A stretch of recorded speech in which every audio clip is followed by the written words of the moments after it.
Hello children!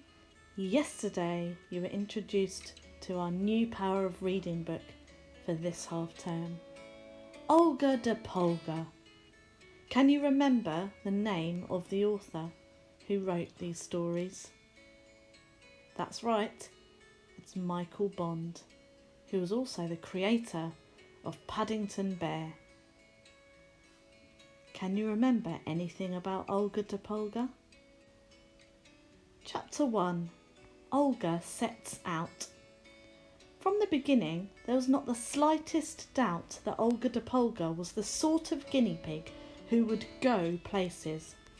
There was a kind of charm about her, something in the set of her whiskers, an extra devil-may-care twirl to the rosettes in her brown and white fur, and a gleam in her eyes which set her apart. Even her name had an air of romance. How she had come by it was something of a mystery, and Olga herself told so many fanciful tales about moonlit nights, castles in the air, and fields awash with oats, and beautiful princesses, each tale wilder than the one before, that none of the other guinea pigs in the pet shop knew what to believe. However, everyone agreed that it suited her right to the very tips of her 14 toes, and if some felt that it wouldn't come amiss if Olga was taken down a whisker or two, it was noticeable. None of them tried to do it, though many of them talked of the dangers of going out into the world alone, and without the protection of the humans who normally looked after them. Before we find out what happens next, I want you to look closely at this illustration of Olga. What do you notice?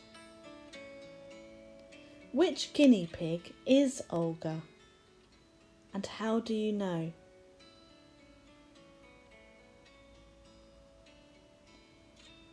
How does the writing in the story on these pages show which character is Olga?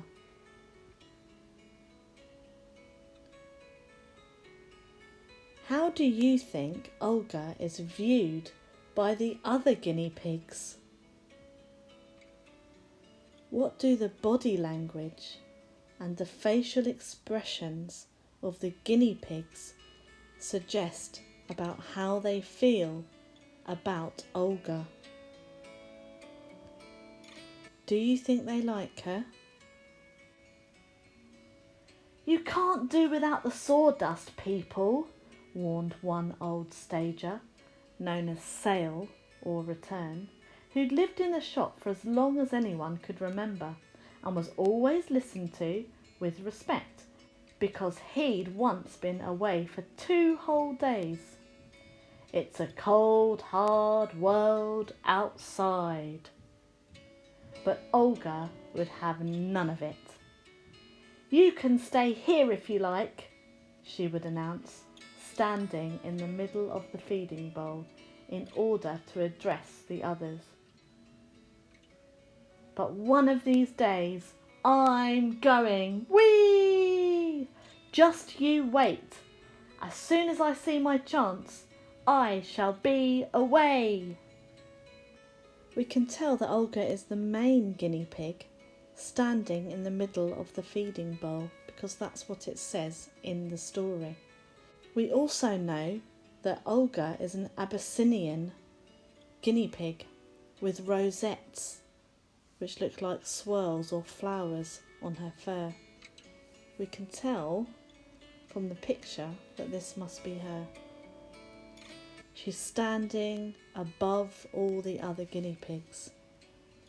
This could suggest that she feels important, and what she has to announce is more important than anything else.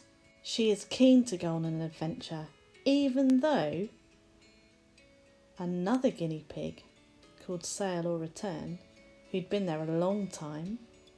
I wonder if that's the black guinea pig down here. What do you think?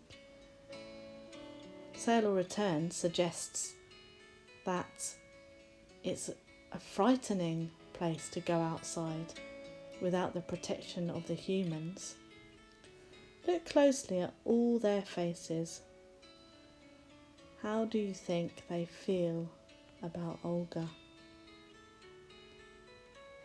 They're all listening, aren't they? Do you think they believe everything she says? Olga was never quite sure whether she really believed her words or not. But she liked the sound of them, and secretly she also rather enjoyed the effect they had on the others. Each night, before she settled down in the straw, she would look at her reflection in the water bowl, puffing out her cheeks and preening herself, so that she would look her best if any likely looking customers came along. And then it happened, quite unexpectedly, and not at all in the way Olga had always pictured it.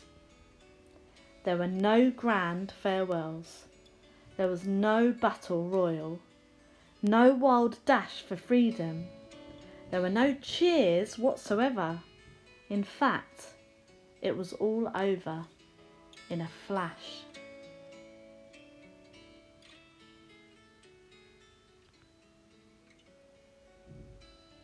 One morning, just as Olga was in the middle of her breakfast, a shadow fell across the cage, and she looked up and saw a row of faces outside staring at her. There was the sawdust person she knew as the owner of the pet shop, a man she had never seen before, and a small girl. It was the girl who caught Olga's gaze as she looked up from the feeding bowl. And as their eyes met, a finger came through the bars. "That's the one," the girl said, "the one with the cheeky look and the oats sticking to her whiskers." Can you remember this box from the first video that Miss Dean did? This is the box that guinea pigs are taken home in. Harry liked the look of it as well. Well done, Harry. And here is the pet shop, where you might find these guinea pigs. Let's read on and find out what happens next. The door in the roof of the cage clanged open and a rough, hairy hand descended. "She's yours for 22.5 new pence, said the gruff voice of the pet shop owner, grabbing hold of Olga. "To tell the truth, I shan't be sorry to see the back of her. She's been a bit of a troublemaker ever since she came in." Olga gave a squeak of outrage and alarm, and as she disappeared from view, kicking and struggling, some of the older guinea pigs nodded their heads wisely with an "I told you so" expression on their faces.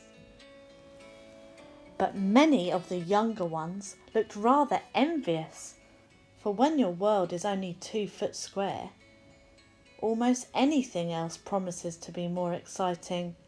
Some of them were put off their food for the rest of the morning. But if the other inhabitants of the pet shop wondered what was going on when Olga de Polga suddenly disappeared from view, Olga herself was in a dreadful state. She didn't mind standing on an open and friendly hand once in a while, but it was quite different matter being grabbed hold of and plonked. There was no other word for it, plonked into a cardboard box without so much as a by your leave.